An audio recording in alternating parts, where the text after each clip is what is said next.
We are physically, chemically, emotional human beings. That's not a bad thing. It only becomes a limitation when we keep accessing those same emotions and those same attitudes on a daily basis and go nowhere in terms of our change or evolution in our life. How can we say that we have lived fully every day? By simply experiencing the same emotions that we're addicted to every day. What we're actually saying is, I have to reconfirm who I am, and my personality is, I have to do this, I have to go here, I have to be that. A master is quite a different cat. It is one that sees the day as an opportunity in time to create avenues of reality and emotions that are unborn, of realities that are unborn, that the day becomes a fertilization of infinite tomorrows. There's a part of the brain called the hypothalamus. The hypothalamus is like a little mini factory, and it is a place that assembles certain chemicals that match certain emotions that we experience. Those particular chemicals are called peptides. They're small chain amino acid sequences. The body's basically a carbon unit that makes about 20 different amino acids all together to formulate its physical structure.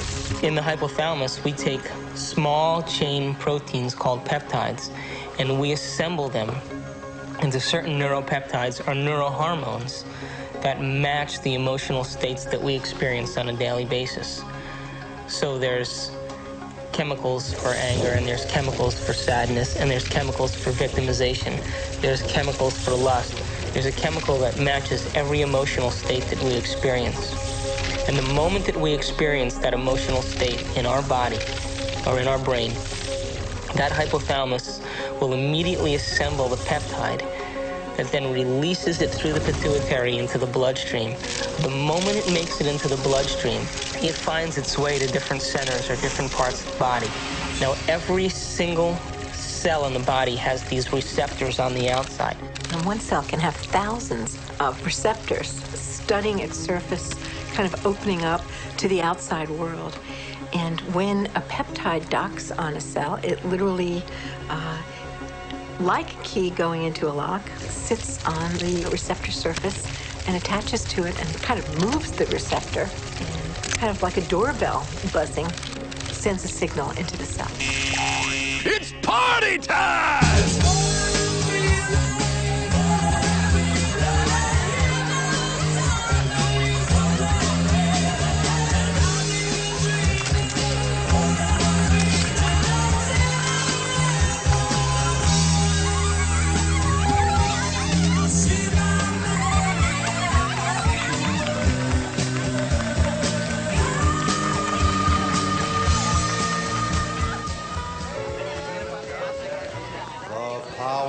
What happens in adulthood is that most of us who've had our glitches along the way are operating in an emotionally detached place, or we're operating as if today were yesterday. What is it? Mixed.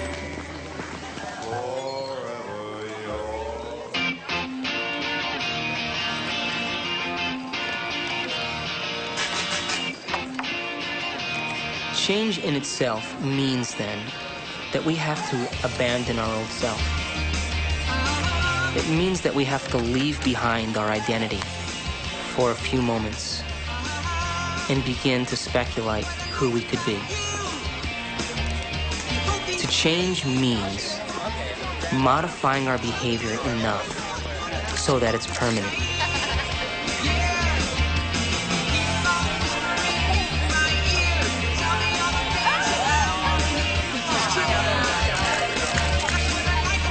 Our experiences color what we know.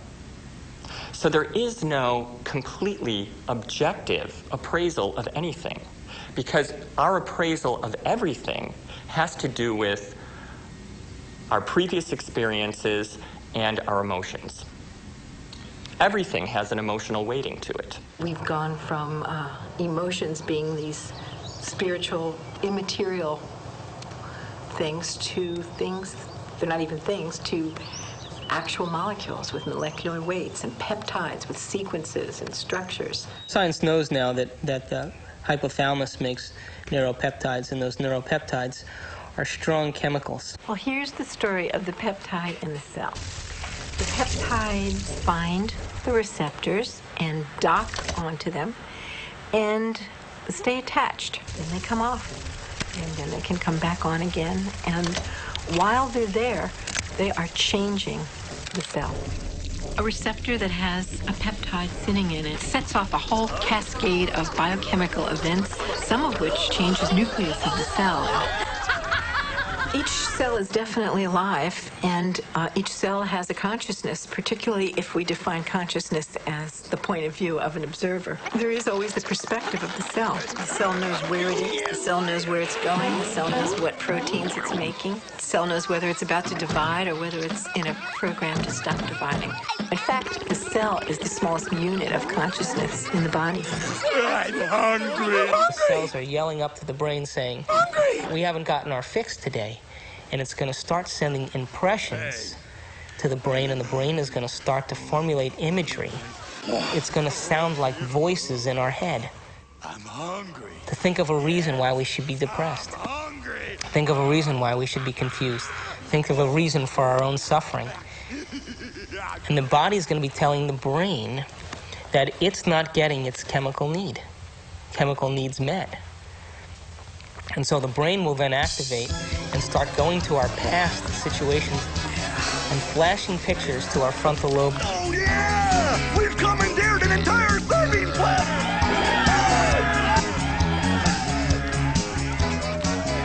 Yeah! Keep it coming! Oh, yeah!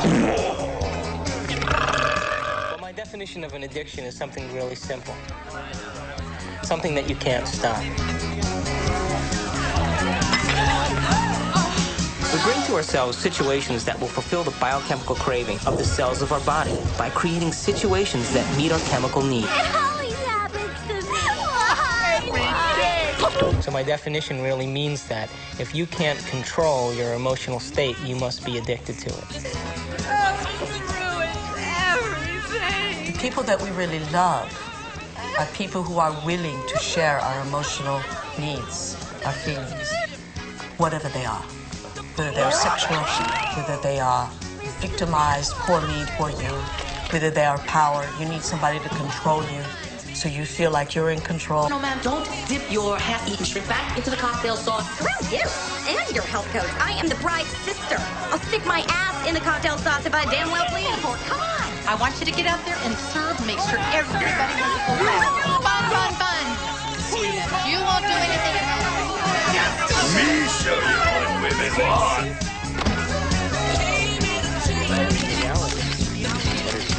What is reality? How do we know this?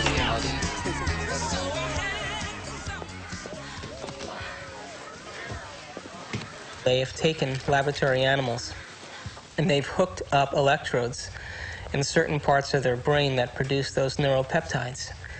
And those neuropeptides are such strong chemicals that, given the fact that they train the laboratory animal to press a lever to get that chemical release, that neuropeptide release, it would choose the neuropeptide release more than hunger, more than sex, more than thirst, more than sleep. As a matter of fact, it went to the point of physical exhaustion and collapsed before it would take care of itself physically. And that's really what stress does to our body. We become so addicted to the stress in our lives that we can't quit our job, even though it doesn't serve us. We can't leave our relationship because it doesn't serve us. We can't make choices because the stimulus and the responses produce the chemistry that clouds our choices, and we're no different than the dog who lacks its ability to make choices because of its smaller frontal lobe. So how can anyone really say they're in love with a specific person, for example? They're only in love with the anticipation of the emotions they're addicted to. Because the same person could fall out of favor the next week by not complying.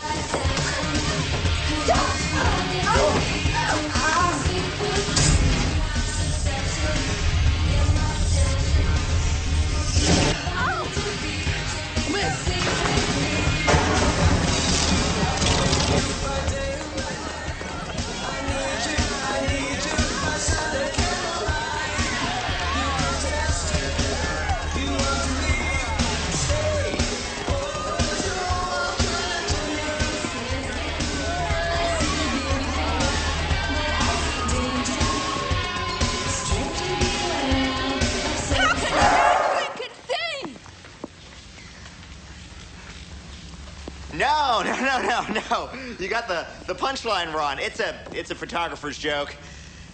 Go on about your music.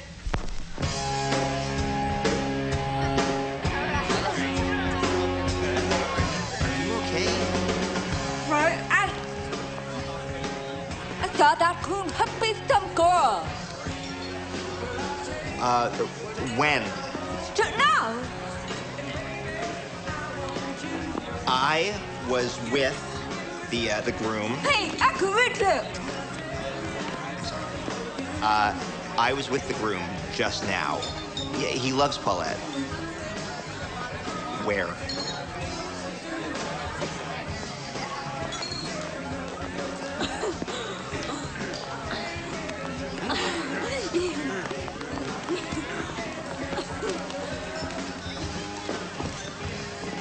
Polacks, they all look the same in a tux. Everybody secretly is an adventurer. Everybody loves the adventure. It's just taking that first step.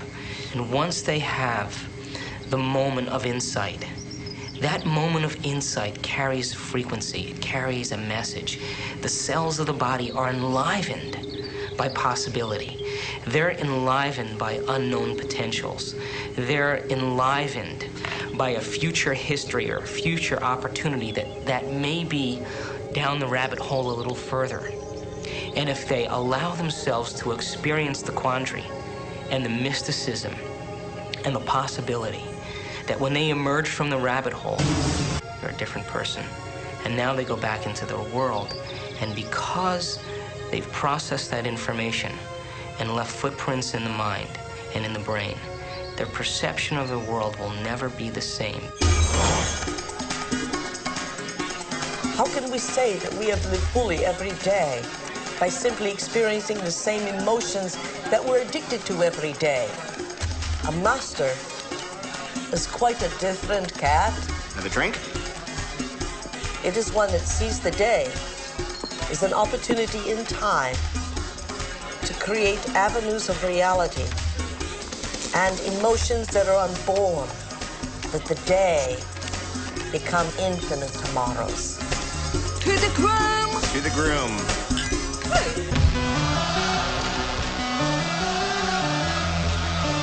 What's up, guys? What's up, man? Hello. What do we need? Some boxes. Put out. Yeah, baby. Yes, it's a psychosomatic network, and yes, some of us, particularly adolescent boys, are, under the control of lower centers.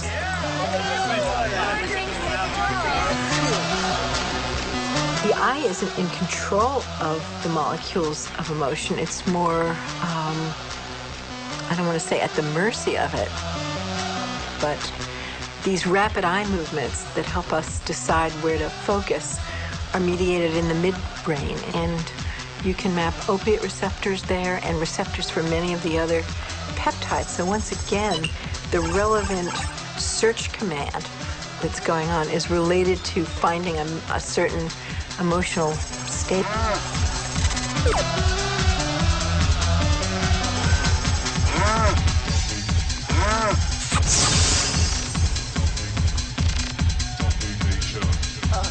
Oh, God. She wouldn't fall for me, so... Oh, mama! Woo! What the hell are you waiting for? Come on, you little pussies! Jeez, I can't believe you guys! What are you? Oh, come on, just get the hell out of the way! Hi there, honey! Come on, baby, you know you want it. Oh, don't give me that look.